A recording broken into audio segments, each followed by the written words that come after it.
us, when you're in your clubs and you're planning these projects, ask how can we do things different, right? And how can we think bigger? How can we make a bigger impact? So make sure to have a lot of collaboration, you know, with not with just in a club. You could do probably collaboration with other clubs or other districts. Have a think big brainstorm session. Eliminate negative thinking. Instead of saying that can't work, ask how can we make it work, right? Think creativity.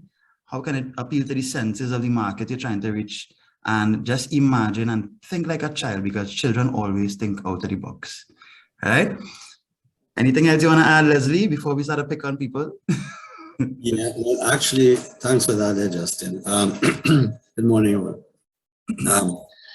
And thinking outside of the box, you know, now that COVID, let us say, has hopefully disappeared in most countries, now it is the time to think out of the box, because I know that during COVID, you probably were raising funds internally and so on. So you have to go beyond raising food fundraisers, you know.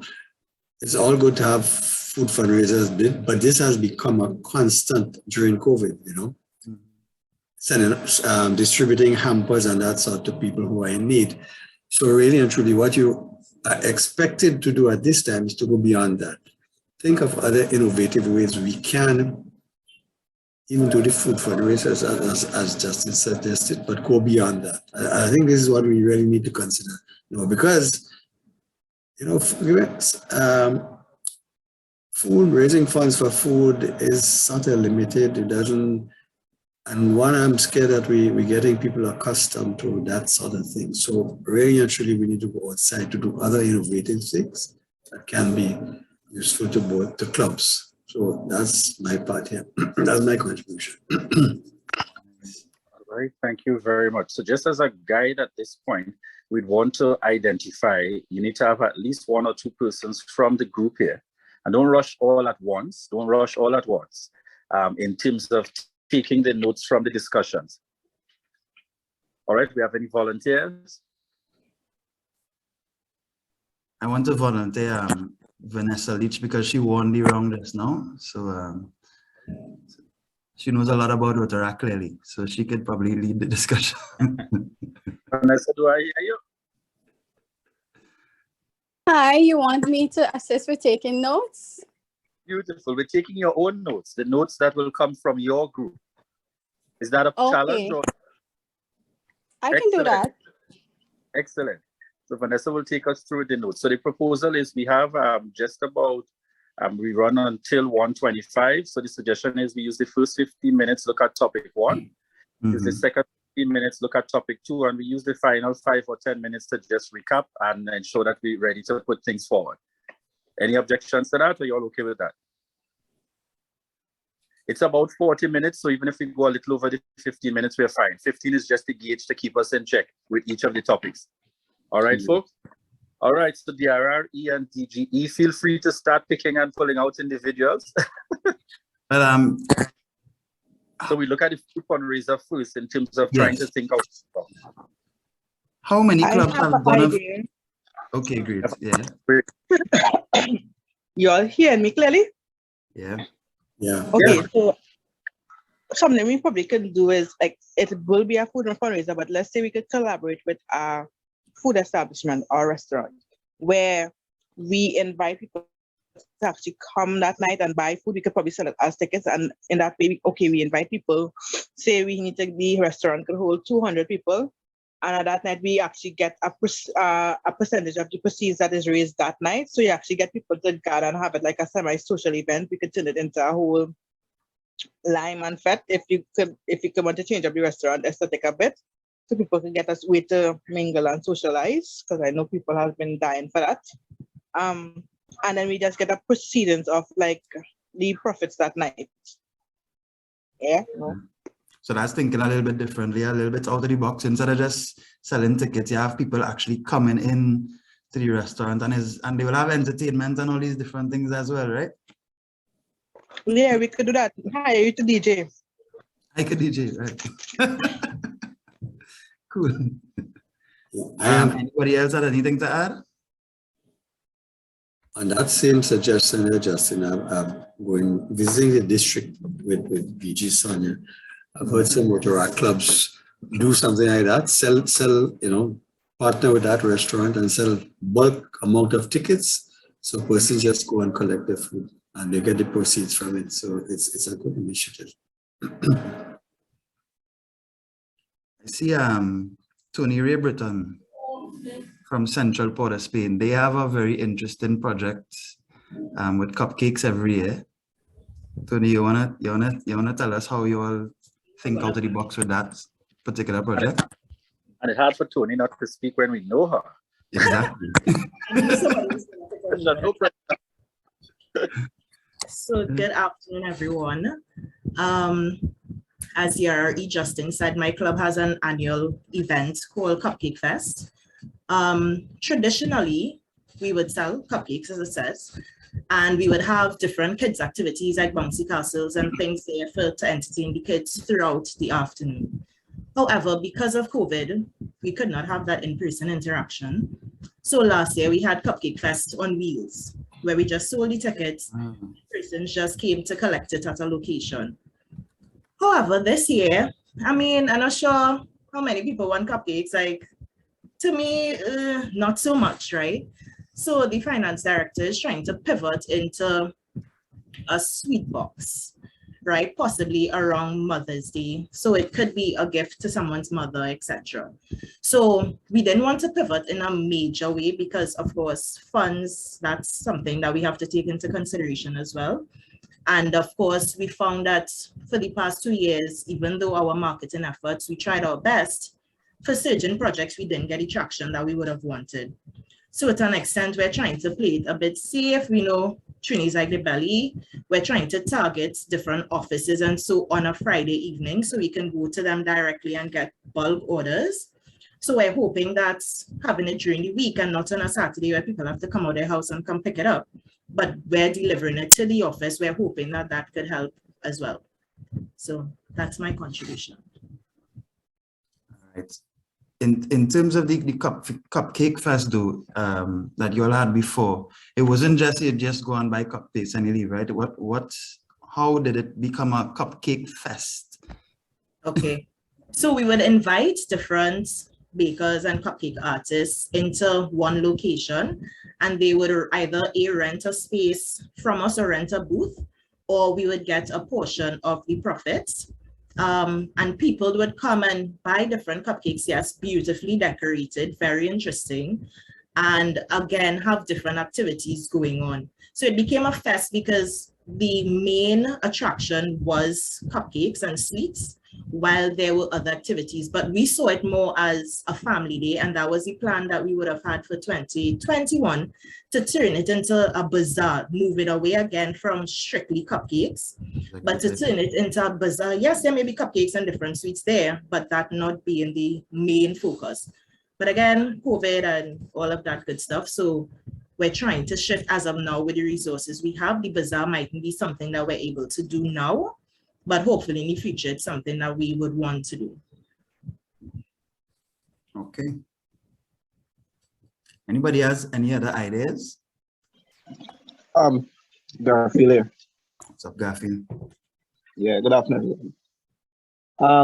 Thinking about possible proposal. Well, our club, we did the cupcakes. Actually, it's a huge yearly event for breast cancer, similar to what the previous speaker spoke of. How we would do it is that, well, our members usually gather together to do the bakings, and we would sell tickets or chip. It's a package cupcakes with fruit juice. This year, what we did for it though is that instead of us having to gather by Rotaract house or a specific place to bake on the evening of the weekend, we split it for each week of the month. So we do it in phases, and we meet for the Saturday as a club. We do the preparation, and then on Sunday we do delivery. So we rest Saturday night from all the hard work. It usually takes us like 3 to 4 hours to prepare, and then we do delivery on Sundays. Another fundraising I'm thinking of though, I really like big projects, but then I always believe and I advocate with my organization that without collaborative effort, we can never maximize our full potential or meet a target. If we're doing it in our own self, we will gain a profit, but it will be less. Our publicity will not be that advanced.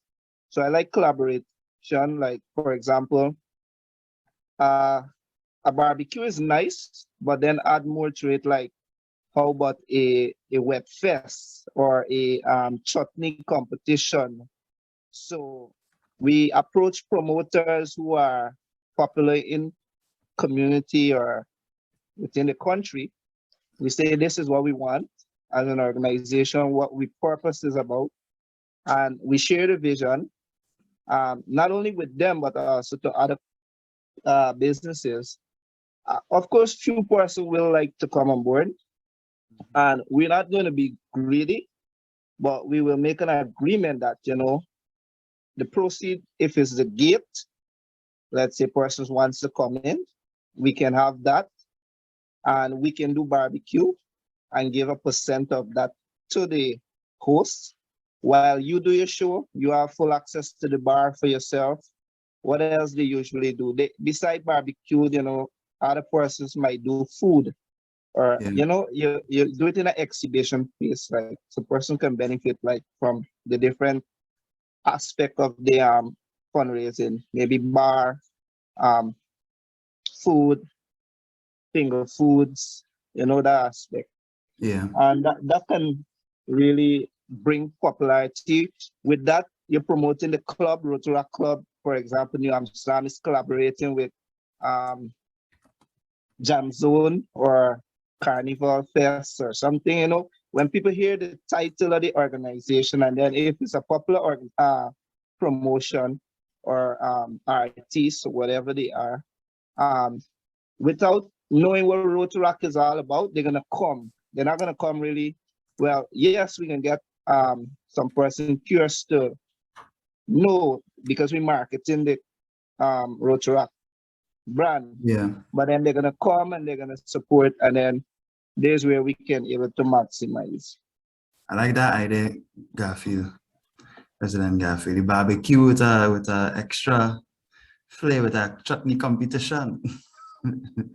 Should try that and try that. Also, what I did my first quarter in my presidency, we had our first fundraiser. Before I became president, I was treasurer for 2 years. Right. And we are custom, the culture of the club, Rotaract politics actually. You know, when you meet with the board and you propose a nice idea, it is your vision, but then if others don't buy into it, it can't work. Yeah. So we used to do small things like market sales, where we did a little hot dog and Korean juice sale. And we raised close to like 20,000, 30. And or we might do like cupcake and juice and so. But when I became president, I was still part of the finance committee, even though they were a treasurer. I wasn't treasurer, but because of my experience, I said, hey, we're gonna do a barbecue. For this barbecue, what we did, we reached out to our sponsor club, we shared a vision. They were on board. They helped us sold the tickets. We reached out to other sponsors, and other sponsors cover most of the chicken. We asked just for a pack. A pack is like 4,000, so we know it's not much. We're gonna, a company like Ansel McCall wouldn't mind giving you a pack. They might give you 10, but we just asked for 1. So we know that we wanted to have like over 200 chickens. So 10 chicken in a pack. So we cater for like 20 companies. We reach out to them. About 75% contributed. The remainder, just a small portion, came out from the club's account. And we get the chicken. The hardest thing is to get the chicken. And if you collaborate and seek sponsorship, sponsors do support once it goes to charity or good initiative. because they want their brand also to be known. They want to know that they are part of something good.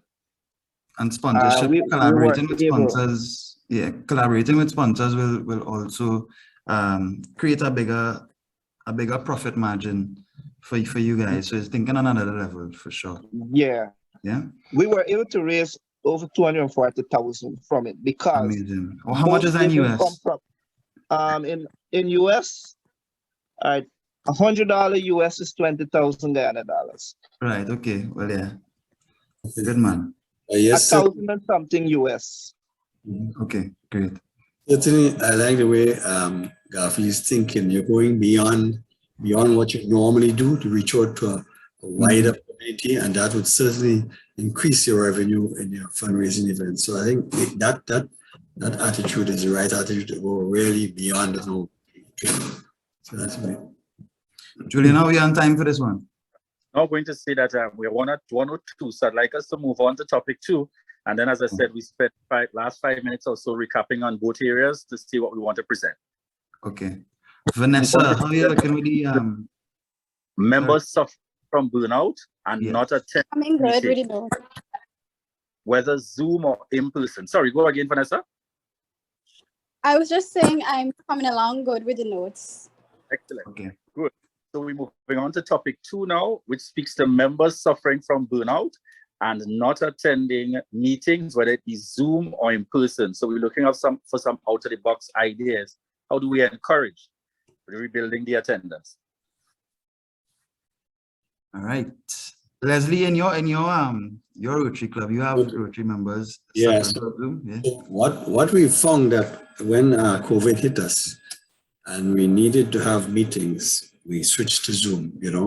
It was a challenge to get some of the other members, I won't say old members because you're all going to laugh, but to get some of the other members to log in and join us on Zoom. So it's a little bit of a challenge, but I'll tell you this, when they got the hang of it, our attendance increased, and I've found that several clubs have reported that way with Zoom. Quite a few more members were willing to participate because it meant sitting at the office at the home and joining the club meeting. So it was beneficial in that respect, having the ability to adapt to a Zoom platform. However, that has been going on for 2 years now, and we've got to the stage where we think, and we've started our in-person meetings. Actually, what we've done now, we've gone to have hybrid meetings. So we give people the opportunity of joining live or joining virtually. And it has made an impact, which has been a plus for the club. Not to mention that, again, having the ability to go have a meeting virtually, you have your reach to resources to persons who can present has increased dramatically. So we've been able to tap persons within and without the district to present as program speakers at our club meetings. So, you have to measure the both, but I think at this point, certainly some people have been complaining about the Zoom fatigue and are willing to come back to in-person meetings. So guys, how do you all think we can combat Zoom fatigue? What are the strategies that we can take? And let me ask some, does anybody have problems with that in the club, and what strategies have you all taken before I start to pick on people? Anybody want to volunteer? Hi, good afternoon, everyone. Ariel. Yes. I do find that in our club, Rotaract Club of Georgetown, we actually do have that problem, but I find it's more because we have a lot of things to do and you want your projects to be at a certain standard. But yeah, as young professionals, everybody's studying, you're working, some people might be starting families and so on. So everyone isn't available. So then you have 3 or 4 persons doing everything. So of course, those persons would experience burnout. They might want to not do anything because they can't cope with club work as well as their personal lives. And so I find that, well, for example, from my committee, professional development, if I find that a member is not responsive, I would reach out to them personally and, just see what's going on with them, you know, how come they're not active in the club? Is there anything we could probably help them with to make them more available, you know, remind them of things? And I have found that because of that, I usually have maximum participation from my committee members. And that is something that we found really helped us as a club, reaching out personally to people, and not just, you know, professionally, but being a person, seeing them eye to eye. I love it. Thank So you. reach out to members. I know in my club, Port of Spain West, we make fellowship a priority for sure. And the Rotaract slogan is fellowship through service, right? So that's one of the ways we reduce burnout and Zoom burnout. Every week or every 2 weeks, the club is doing some kind of activity, you know, so, and that helps a lot. Anybody else experiences something like that? Might check 1, 2. Let me start to call people. Adana Governor, how are you? Hi, good afternoon. I'm all right. You good? You're from Grandy, right? Penal. Penal, right, yes. I met you the other day. Yeah. So Penal is a relatively new club, so you all have met on Zoom all the time? Yeah. We actually trying to break from that gradually. So at least once for the month we're having in-person meetings. So far the attendance hasn't been optimal, but with each new meeting, more people coming out. So hopefully by the end of the Rotary year, we have like past quorum in the in-person meetings. Okay. And you are incoming secretary, if I'm not mistaken? Incoming president, current Incoming secretary. president, right, great. So you definitely have to find strategies to help people to come out to those meetings, right? Yeah. Yeah, what you think you're gonna implement? Actually, I'm still brainstorming. I'm not too sure yet. All right. So what you can do is to remember to utilize your club members, ask for help. All right. You have a team, guys. Everything is not on you. So when you utilize your team, you take off that workload as well. All right. So in order not to be burnt out. Right? A lot of people think they could do things on their own, but utilize your team, especially if a director, utilize your committee members. Yeah. Garfield? I kind of like the hybrid settings. Before I became president, being a part of our club, it was very challenging to get members out in person, like for meetings. But let's say for fellowship or project, they will show up. But let's say we call a meeting or for planning, you would just find a board member and probably 3 or 4 Rotaractors. But then when COVID came, knowing the kind of Rotaract politics again, when you meet in face-to-face and you propose and you disagree and so on, I was very fearful. So when I had to learn to use the hybrid setting, Zoom, I realized a lot of people came out, and Zoom used to be twice. Well, once a month for business meeting and twice the beginning for business meeting. Mm-hmm. So business meeting and board meeting. So first, there were more persons on the Zoom than an in-person meeting. So I continue with it. Now COVID is about to end. I advise the incoming president that hybrid setting is very good. Even though she would like to meet face-to-face, she said. But it comes a challenge sometimes and a burnout for persons who work in and traveling a far distance. They got to rush to meetings. Sometimes they don't eat. And that has also put a constraint on us. But making full advantage of the hybrid setting is good. Not to overuse it. There are times you will have to meet in persons and motivate your members. The hybrid setting has features just like in person to motivate, icebreakers, trivia, different things you can do that can help. And yeah, you hit the nail on the head there. Leaders need to set a good example and be a source of encouragement and optimism for the club members. They would take example from you, you know. Julian, you wanted to say something? No, I was just going to mention, let's remember to zone in. I know we're recapping the challenge, which everybody knows about. I want people to zone in on some of these suggestions in terms of, we did a couple so far, hybrid meetings, very good suggestion. Fellowship as a priority within reaching out one-on-one, sharing this leaders and the board, of course, have to lead by example. And I think one that I think somebody alluded to it, but my capture of it is you find ways to share the fun in the group chat. So let people know what they're missing out. Nothing like when you think you missed out something. Hey, that is true. That is true. Guess what? World Rotaract Week, we started create separate groups for those who are going to attend projects or fellowship. And when we attend, after we attend, we share what transpired in the general group. And persons like, know what is it? Anxious to know what's next. Works every time. All right. Anybody else has any other strategies that we could use to avoid burnout? What strategies you use in your club? Don't do too much of the same thing. All right. Let me try to also word it differently in terms of asking those persons here.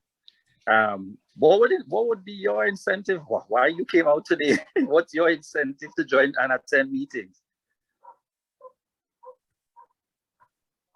Right, hopefully nobody says they were instructed to. Because you get to learn new things, and become more aware of what Rotary is about, and you get to also sell yourself. Tony? I'm now about to say BRR, ENTGE. I think you all need to start calling some names again. We have about 2 more inside of the discussion, looking at suffering from burnout. I hope they're not burnt out. I would say for me, I mean, it may sound bad, but Rotaract is a priority for me, right? A high priority. And I've realized that for maybe other members in my club, it's not. So it took me a while to understand that, hey, why I could come out, I'm sick, I'm doing X, Y, and Z, but you could barely attend a meeting, right? So I think in that we have a large club, but we've realized that it's okay to focus on the persons that want to be here and work with them, even if we have to reduce the number of projects we do that and work with who wants to be here. We don't really have time to force people to come to meetings, you know, the requirements and all of that. So we've had a hard time coming to that understanding, but through club assemblies and different things, we've realized that we need to kind of zone in on that and not try to save everybody and all of that. Okay, great. Totally agree. Vanessa, you have all this information because you know you have to present, right? You didn't say nothing yet. Yeah, I did a check-in. I'm coming along fine. All right, cool. Julian, is it time to recap? Not just yet. 1 more minute. Is there anyone else? Just check your participants listing. I think DG, go ahead. Yeah, Julian. I just want to chime in a little bit here. I just want to say to the club, the respective club presidents here, that also one of the, if people are burned out and you can go into having live meetings, you know, if you create a meeting culture, you create the atmosphere where people feel welcome, they will come, you know. So they will get out of the Zoom meetings and they will gladly come to the meeting. Justin spoke about the fellowship, very important. So if we create that kind of atmosphere in the club, you would find that your members would come out. It'll be interesting for them to come. Yeah. I also want to add as well, remember your why. Why you're coming, why are you in Rotaract? Why are you a board member? Why are you president? At the start of the year, we come out into this thing with so much energy and so much vibes, and we say, all right, this year is going to be amazing. And then by January, you're like, oh my God, when is this year going to end? You know? But you have to keep remembering your goals, what the mission is, what you set out to do at the start of every year. And once you keep doing that, you'll keep pushing until June 30th, right? Guys, not when the new board is elected that your job done, eh? June 30th. Perfect. Look, time so we could start doing the recap and what persons could do as we go along. As Vanessa recaps from topic 1 and then topic 2, feel free to just drop in a quick note if she missed something. Don't recap the whole thing, folks, because time against us. Just add in whatever she missed on the point that she's raising. All right, because she would have just taken it in point form. All right, Vanessa? Right, yes. So I'll start with food fundraiser. We kind of discussed, well, you guys discussed based on different types of food. So let's start with the restaurant approach. You spoke about collaborating with a food establishment or a restaurant. You could send persons tickets. We can turn it into a social event, a lime or a fete to allow people to mingle and socialize. And of course, part of the proceeds for that night will go towards the fundraiser. And we spoke about the Cup Fest. I'm not sure if I should pause for comments or corrections. Right. So just remember the ideas that you are expressing for the team would be in relation to supporting a food fundraiser. So yes, we spoke about the Cupcake Fest. Relating it is other ideas for making it creative. Yeah, right. So with the cupcake, spoke about different aspects that we could include, such as, having the different kids' activities, the bouncy castle and so on to entertain the kids. We could also invite different businesses, allowing them to rent a space or booth, and we would get a part of the proceeds of events. There's also the approach of turning it into a family affair. We spoke about pivoting when COVID came. So we'd have a cupcake fest on wheels where persons could just come and collect at a location. There's also the idea of having a sweet box around Mother's Day, which could be, given to mothers as a gift. And we also spoke about trying to target different offices before the weekend so that we could have bulk orders and have these items delivered to them, as opposed to having them come out of their office during the week. And also we spoke about having themed events. So for instance, cupcakes around breast cancer awareness. Right. And collaboration, of course, makes a big difference. We could try to innovate. For example, we spoke about the barbecue event. We could add a wet fete, a chutney competition. And again, with collaboration, try to approach the popular promoters, businesses, get them to come on board.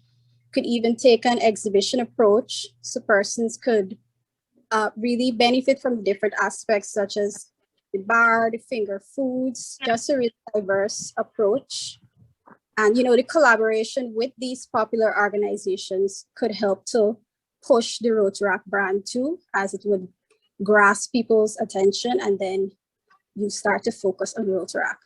And there's the opportunity to make events bigger by seeking assistance from our sponsor clubs, seeking sponsorship in general from various organizations.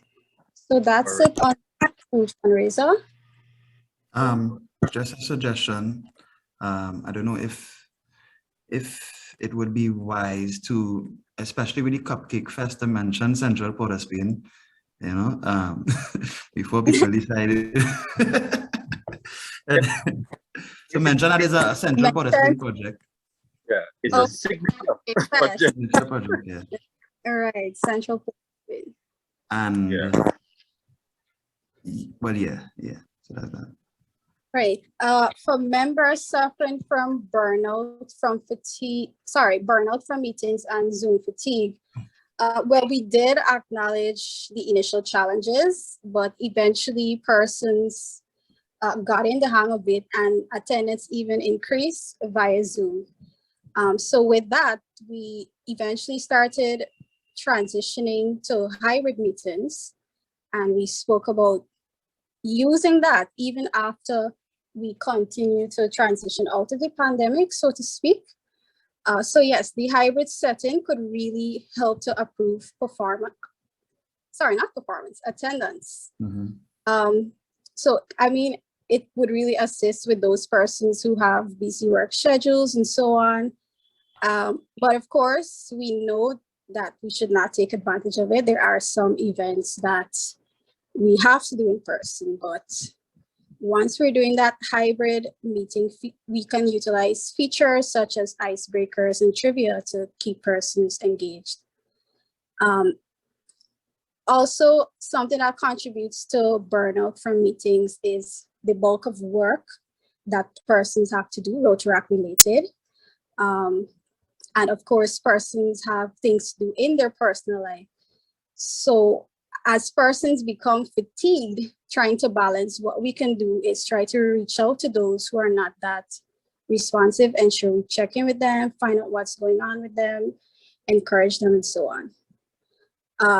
Another approach is to remember to promote teamwork, utilize all the club members, well, those willing to be utilized, ask them for help, right? Just remember teamwork takes off that workload.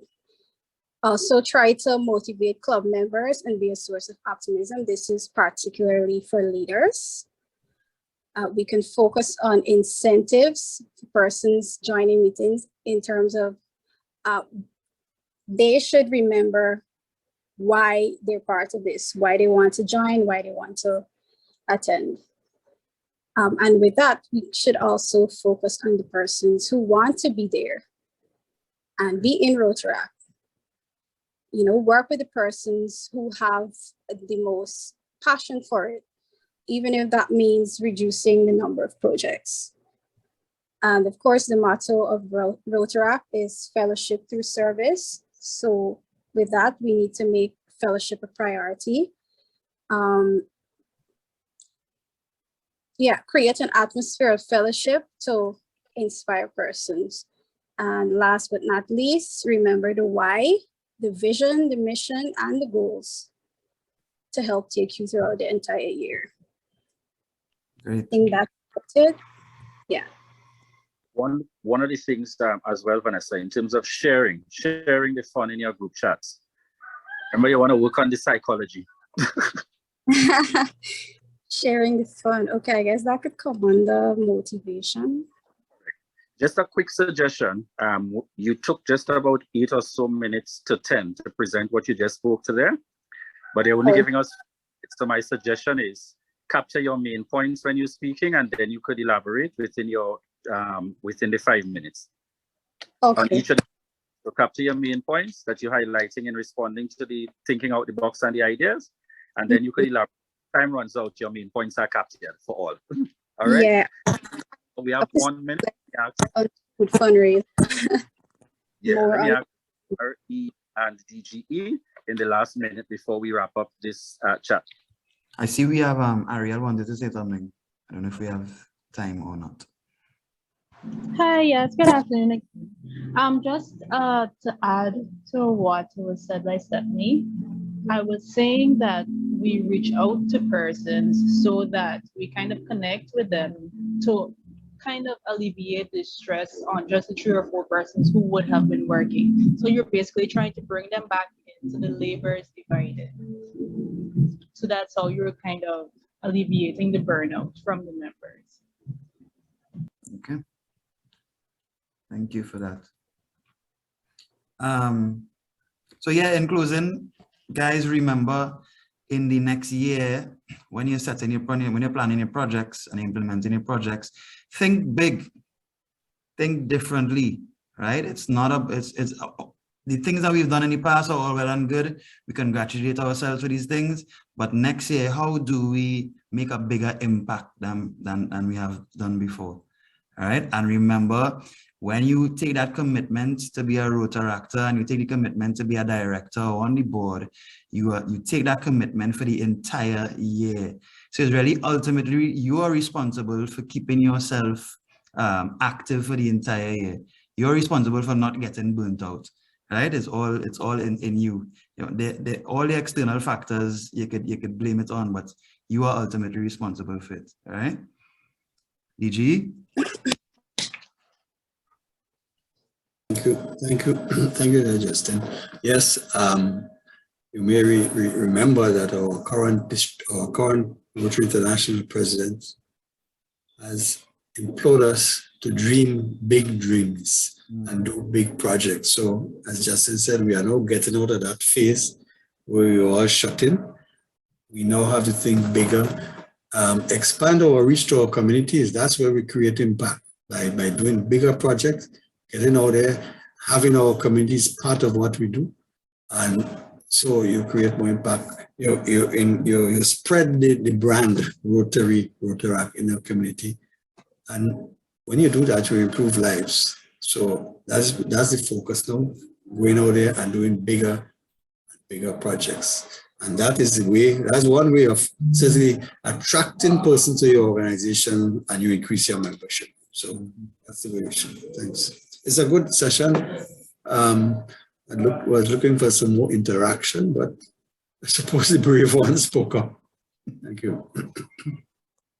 Thank you very much again, Justin, DGE, Leslie. All right, folks, this brings to an end.